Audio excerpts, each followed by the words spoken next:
మేడారం జాతర 2 ఏళ్లకోసారి జరిగే ఈ మహా పండుగకు తెలంగాణలోని అన్ని జిల్లాల నుంచి ప్రజలు తరలి వస్తుంటారు. చాలా విశిష్టత కలిగిన జాతర ఇది. అయితే ఈ జాతర ఎప్పుడు పుట్టిందో, దానికి దారి తీసిన పరిస్థితులేంటో తెలిసిన వారు చాలా తక్కువ. ఆ విశేషాలేంటో ఇప్పుడు తెలుసుకుందాం.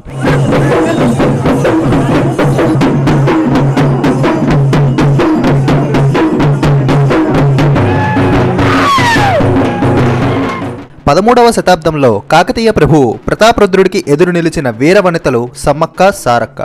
ఆ మగువల తెగువను తలుచుకొని వారిని కొలుచుకునేందుకు పుట్టినదే ఈ సమ్మక్క సారక్క జాతర. పూర్వం మేడారం సామ్రాజ్యాన్ని కాకతీయుల సామంతుడు పగిడిద్దరాజు పాలించేవాడు. ఆయన సతీమణి సమ్మక్క. వారికి సారళమ్మ, నాగులమ్మ, జంపన్న సంతానం. సామంతులైన కోయలు ఏటా కాకతీయులకు కప్పం కట్టాల్సిందే. అయితే ఓ ఏడాది మేడారం ప్రాంగణంలో కరువు వచ్చింది.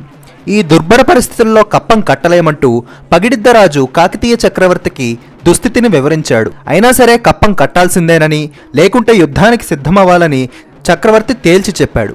మేడారంపైకి దండెత్తినప్పుడు పగిడిద్దరాజు నేతృత్వంలో సారళమ్మ, నాగులమ్మ, అల్లుడు గోవిందరాజు సంపెంగ వాగు వద్ద వారిని నిలువరించారు. కాకతీయ సేనలకు కోయలకు జరిగిన భీకరమైన పోరాటంలో పగిడిద్దరాజు, నాగులమ్మ, సారళమ్మ వీరమరణం పొందారు.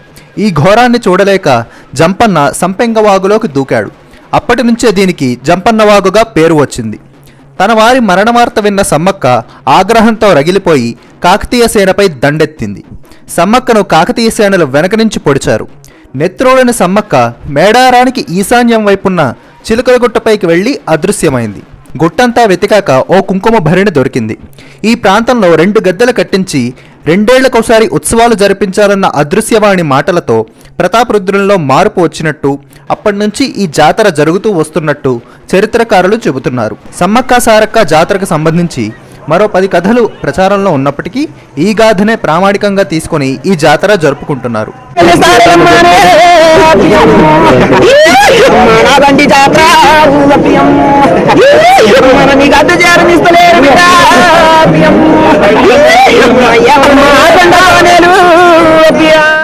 తను కాకతీయ రాజులు విధించినటువంటి పన్నును కట్టలేని పరిస్థితుల్లో తమ బాధను విన్నవించుకొని తమపై వసూలు చేస్తున్నటువంటి పన్నును రద్దు చేయాలని ఎన్నిసార్లు విజ్ఞప్తి చేస్తున్నా వినకుండా బలవంతంగా పన్నులు వసూలు చేసినటువంటి సందర్భంలో వాళ్లకు తప్పనిసరి పరిస్థితుల్లో ఈ కాకతీయ రాజులను ఎదిరించాల్సిన పరిస్థితి వచ్చింది.